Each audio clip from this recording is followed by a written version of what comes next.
محمد وآل محمد رحم الله من قرأ الفاتح.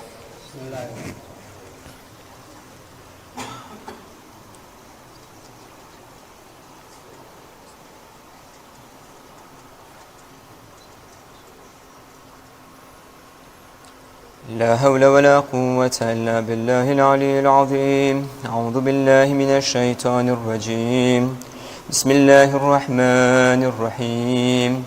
الحمد لله الذي لا يبلغ مدحته القاهلون ولا يوصي نعماءه العادون ولا يؤدي حقه المجتهدون، الذي لا يدركه بعد الهمم ولا يناله غوص الفتن، الذي ليس لصفته حد محدود ولا نعت مهجود ولا وقت معدود ولا أجل ممدود، فترى الخلائق بقدرته ونشر الرياح برحمته، ثم الصلاة والسلام على أشرف الأنبياء والمرسلين سيدنا ونبينا حبيب قلوبنا وطبيب نفوسنا بالقاسم محمد.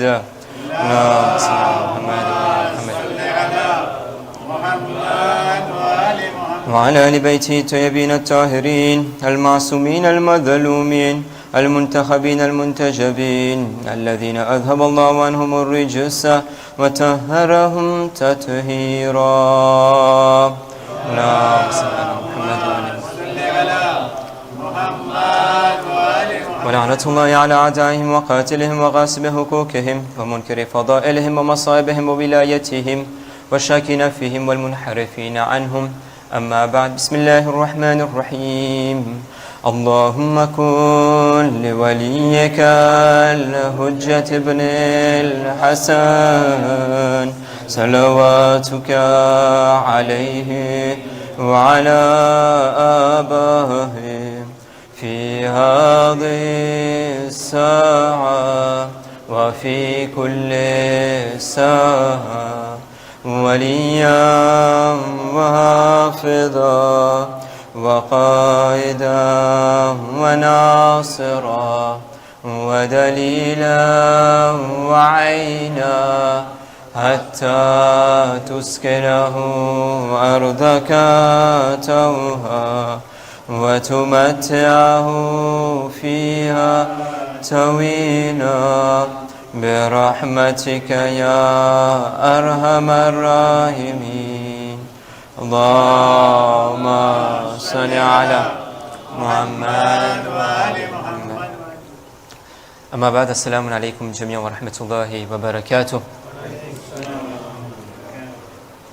મારા પાસે લગભગ 15 મિનિટ છે, તો હું કોશિશ કરીશ કે જે મૌઝૂ તમારા ખિદમતમાં બયાન કરવાનું છે એને હું જલ્દી પહોંચતા કરી દઉં, કે આપણે બધાએ જ્યારે અહીંયાથી નખરે તો આપણને કાંઈ ફાયદો મળ્યો હોય.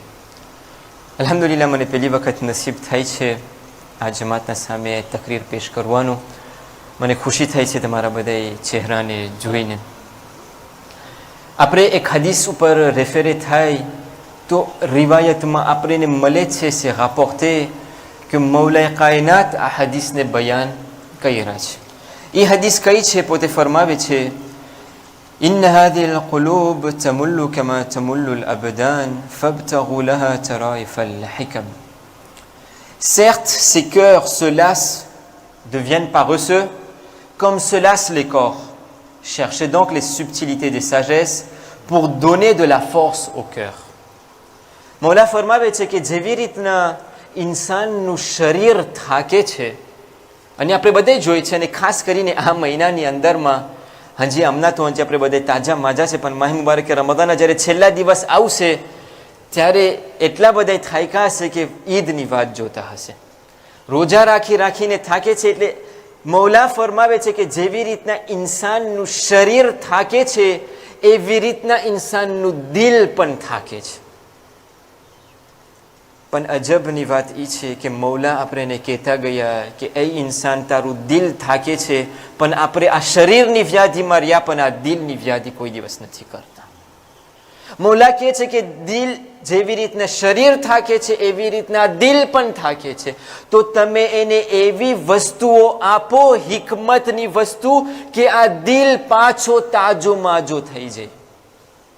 પણ હવે આ તરાઇફુલ હિકમ યા એવી વસ્તુ કે જે હિકમતની વસ્તુ છે એને આપવા માટે પહેલે તો સલ્લલ્લાહુ મુહમ્મદ વ આલી મુહમ્મદ અલ્લાહુમ્મા સલ્લી અલા મુહમ્મદ વ આલી મુહમ્મદ સૈયદની સલામતી માટે સલ્લલ્લાહુ મુહમ્મદ વ આલી મુહમ્મદ અલ્લાહુમ્મા સલ્લી અલા મુહમ્મદ વ આલી સૈયદના માફ કરજો તમારી જગ્યામાં હું બેઠો છું. તો મૌલા ફરમાવે છે કે જેવી રીતના ઇન્સાનનું શરીર થાકે છે દિલ પણ થાકે છે, તો તમે એને હિકમતની વાત આપો કે આ દિલ પાછો તાજો માજો થાય. પણ એના આ હિકમતની વસ્તુઓ સમજવા માટે પહેલે તો આપણને એ ખબર પડવું જોઈએ કે કઈ વસ્તુ ઇન્સાનના દિલને મારી નાખે છે. જો તમને પ્રોબ્લેમ ખબર હોય કે આપણા પાસે પ્રોબ્લેમ છે, પણ મને જો નથી ખબર કે મારું દાંત દુખે છે યા પગ દુખે છે યા માથું દુખે છે, તમે ક્યાં ડાક્ટર પાસે જાશો? તમને ખબર પડે કે બીમારી શું છે પછી તમે ડાક્ટર પાસે રૂજુ થાવ. એમ નથી કે તમારું દાંત દુખે છે તો તમે ઓફ્થાલ્મો પાસે જાઓ, એમ ના હોય ને. દાંત દુખે તો ડેન્ટિસ્ટ પાસે જવું પડે. તો પહેલે આપણને ખબર પડવું જોશે કે આ બીમારી શું છે, દિલની બીમારી શું છે અને એનો ઈલાજ શું છે.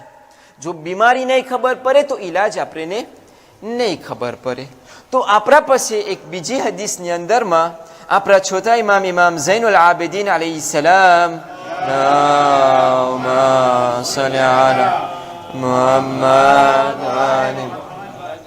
થી નકલ કરવામાં આવે છે એક હદીસ કે પોતે ફરમાવે છે કે અરબીમાં નથી પડતું, જ્યારે મને તર્જુમામાં આવી જાવ કે આપણો ટાઈમ વધારે જાય ના. ઇમામ ફરમાવે છે કે બધી બલાઓમાંથી એક બલાઈ છે ગરીબી, લા પોવ્રતે.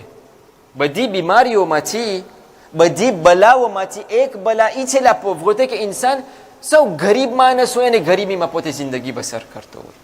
પણ ઇમામ કહે છે પણ અશદ્દુ મિન ઝાલિક, પણ આના કરતાથી વધારે બદતર એ છે કે ઇન્સાનનું શરીર બીમાર થઈ જાય. ગરીબી હજી કમાય, પણ જ્યારે ઇન્સાનનું શરીર બીમાર પડે છે ત્યારે આ બહુ સખ્ત છે. અને તમે જોજો કે જ્યાર સુધી આપણા પાસે સલામતી છે તો આપણે કામ કરી શકીએ છીએ, પણ જ્યારે સલામતી નહીં હોય, જ્યારે આપણે ખાટલે આવી જશો, એના માટે જ આપણને કહેવામાં આવે છે પાહોતેસ કે તમે મરીઝની અયાદત માટે જાઓ, કે તમને ખબર પડે કે તમારા પગ હજી ચાલે છે તો ખુદાનો શુકર કરો. ઘણી વખત આપણને આ નહેમત નથી ખબર કે આપણું હજી શરીર ચાલે છે, આ નહેમતને આપણે ટુકડાને નહેમત કરતા હોય છે. તો આપણે કે તમે મરીઝને જોવા જાઓ તો તમને અહેસાસ થાય કે આ સલામતી કેટલું ઇમ્પોર્ટન્ટ છે. પણ આ શરીરની બીમારી કરતાથી એક એવી બીમારી છે કે જે સૌથી બદતરમાં બદતર બીમારી છે, એ છે મરદુલ કલ્બ, કે જ્યારે તમારું દિલ બીમાર થઈ જાય છે. કારણ કે જ્યારે ઇન્સાનનું દિલ બીમાર થઈ જાય છે, હજી જ્યારે સેહત નથી, ખાટલામાં છો પણ માણસો તમને જોવા આવે છે કારણ કે લાગણી હતી, પણ જ્યારે ઇન્સાનનું દિલ મેલું થઈ જાય છે, બીમાર થઈ જાય છે, તો કોઈ એને જોવા પણ નથી આવતું. કે આના પાસે જાશો તો વળી હજી આવા ગા લાગશે, આને જોવા જશો તો હજી આ ખરાબ બોલશે, આના પાસે જશો તો હજી આની ગીબત કરશે, આના પાસે જશો હજી આનું ખરાબ બોલશે. આ દિલ જ્યારે બીમાર થઈ જાય છે તો આ બહુ સખ્ત બીમારી છે. સલ્લલ્લાહુ મુહમ્મદ વ આલે મુહમ્મદ અલ્લાહુમ્મા સલ્લી અલા મુહમ્મદ વ આલે મુહમ્મદ. હવે આ દિલની બીમારી આપણે રિવાયતમાં જઈએ. હમણાં તો હદીસ તમારા ખિદમતમાં બે બયાન કર્યો. હવે તમને ઇજાઝો આપે કે હું તમને કુરાનની આયત પેશ કરું કે ખુદા આ દિલની બીમારી બારામાં શું બોલે છે. chapitre 2 સૂરે બકરા verset 74. તમારા એકરાના સામે આવી જશે, તમે મારા સાથે વાંચજો એમનો તર્જુમો. બિસ્મિલ્લાહિર રહમાનિર Rahim. Puis, et en dépit de tout cela, vos cœurs se sont endurcis. Qaswatul qulub, કે દિલ ખટન થઈ જાય. આ દિલની એક બીમારી છે. એમના ઓલું આ કાર્ડિયોલોગ પાસે ખટન, એ ખટનની વાત નથી થતી, તમે જોજો કેવાની વાત થાય છે. Ils sont devenus comme des pierres.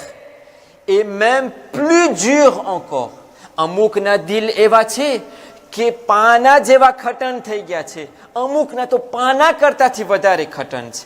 car il y a des pierres d'où jouissent des ruisseaux. કારણ કે અમુક પાના એવા તમને મળશે દુનિયાની અંદરમાં કે જેમાંથી ચશ્મો નખરે છે.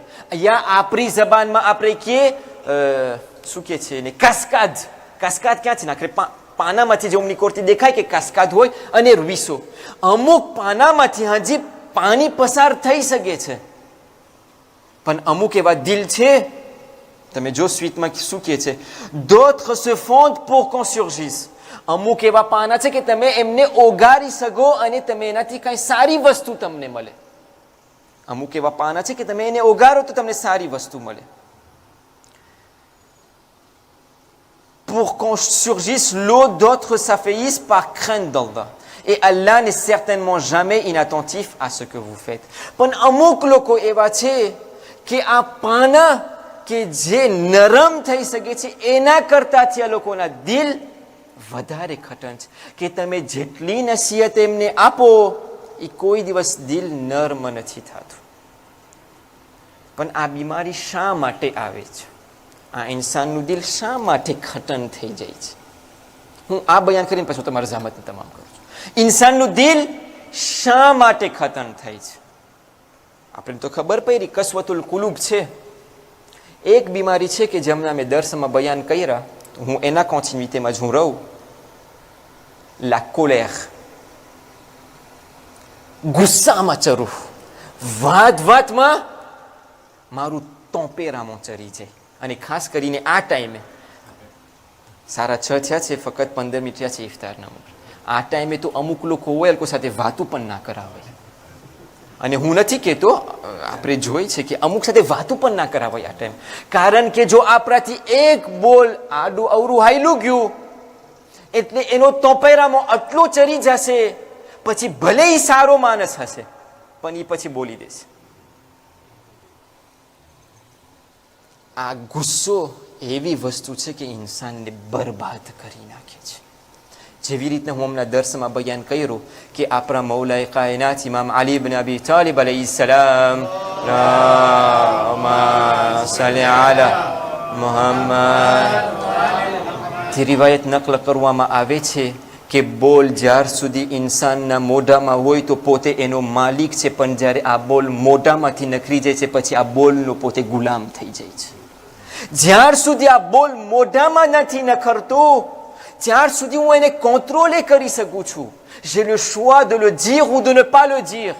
Mais une fois qu'il sort de ma bouche, c'est fini. ખતમ. હું કાંઈ નથી કરી શકતો.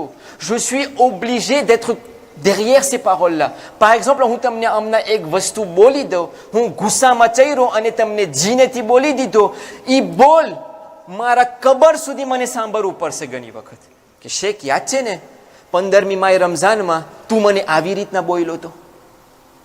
જ્યાર સુધી આ બોલ નહીં નખરે ત્યાર સુધી કોઈ મારા ઉપર આંગળી નહીં ચીંધી શકે, પણ જ્યારે આ બોલ નખરી જશે પછી હું એનો ગુલામ થઈ જઈશ. આ ગુસ્સામાં ચરવું આ એક એવી વસ્તુ છે કે ઇન્સાન જ્યારે ગુસ્સામાં ચરે છે તો પછી એમનું જબાન કંટ્રોલમાં નથી રહેતું. રિવાયતમાં આપણને મળે છે કે 3 પ્રકારના માણસ હોય. પહેલા પ્રકારના માણસ કે જે જલ્દી ગુસ્સામાં ના ચરે, એ કોઈ બહુ વરસો પછી યા બહુ વખત પછી ગુસ્સામાં ચરે, તમે એને જેટલું બોલો એ બસ સાંભળતો રહેશે. પણ એ માણસ જ્યારે તમે એને એ ગુસ્સામાં ચર્યો પછી એને એનું તોપેરામાં ઉતારવું બહુ મહેનત પડે.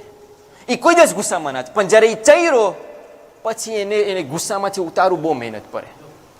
બીજા પ્રકારના માણસ છે કે જે બહુ જલ્દી ગુસ્સામાં ચરે, વાતમાં ગુસ્સામાં ચરી જાય, પણ માફ કરવામાં બહુ જાજી વાર લાગે. એનું તોપેરામાં ઉતારવું બહુ ટાઈમ. ગુસ્સામાં જલ્દી ચરે પણ કોઈ દિવસ માફ ના કરે કે કબર સુધી યાદ રાખીશ, કોઈ તને માફ નહીં કરું. અને અમુક માણસ હોય કે જે બહુ ધીરથી ગુસ્સામાં ચરે. માફ કરજો, 4 પ્રકારના માણસ. અમુક માણસ હોય કે જે બહુ ધીર એટલે બહુ વાર પછી ગુસ્સામાં ચરે પણ બહુ વારથી માફ કરે. એ જલ્દી ગુસ્સામાં ના ચરે પણ જલ્દી માફ કરી દે. તમે એને બોલો તો એ માફ કરજો, વાતમાં ગુસ્સામાં ચરી જાય પણ જલ્દી માફ કરી દે. તમે એને કાંઈ બોલશો ગુસ્સામાં ચરશે પણ માફે પણ કરી દેશે. પણ અમુક માણસ હોય કે જે બહુ છેટે બહુ વારથી ગુસ્સામાં ચરે પણ બહુ જલ્દી માફ કરી દે. અને હદીસમાં મળે છે કે તમે આના જેવા માણસ થાવ કે તમે વાતમાં ગુસ્સામાં ના ચરો પણ તમે જલ્દી માફ કરી દો. તમને ગુસ્સામાં ચરાવ્યા પણ જલ્દી માફ કરી દો. આનું એક્ઝામ્પલ એ છે શામો માફક. શામો છે, અને એ એક્ઝામ્પલની હું હમણાં વાત કરતો હતો. શામો છે, મને ખબર તમે જોયા છો કે નથી જોયા. શામો, તમે એને જેટલું હેરાન કરો એ ગુસ્સામાં ના ચરે, બહુ વાર ગુસ્સામાં ચરે. પણ જ્યારે એ ગુસ્સામાં ચર્યો પછી il faut plus rester à côté de lui parce que sinon vous êtes un homme mort. Parce que vous êtes un homme mort. એ ગુસ્સામાં ચરે પછી પોતે જે સામેવાળો હોય એને મારી જ નાખે. રિવાયતમાં છે કે તમે શામો માફક ના થાવ, તમે શામો માફક ના થાવ. જ્યારે ઇન્સાન તમારા પાસે આવે માફી માંગવાને તો તમે એને જલ્દી માફ કરી દો.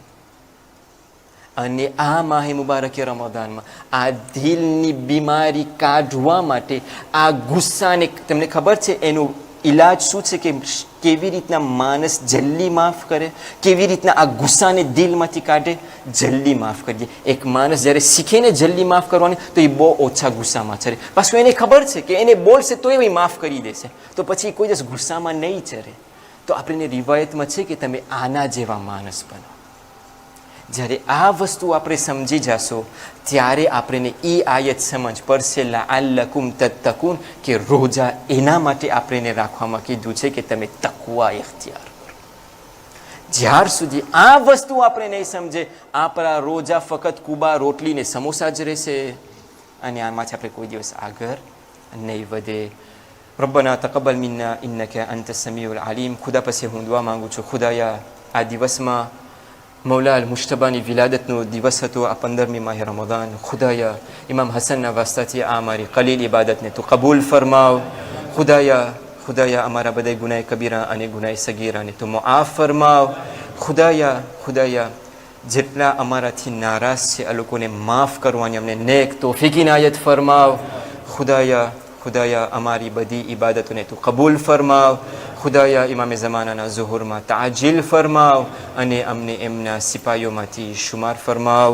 ઇન્નલ્લાહ વ મલાઇકતહુ યુસલ્લુના અલન નબી યા અય્યુહલ્લઝીના આમનુ સલ્લુ અલૈહિ વસલ્લિમુ તસ્લીમા.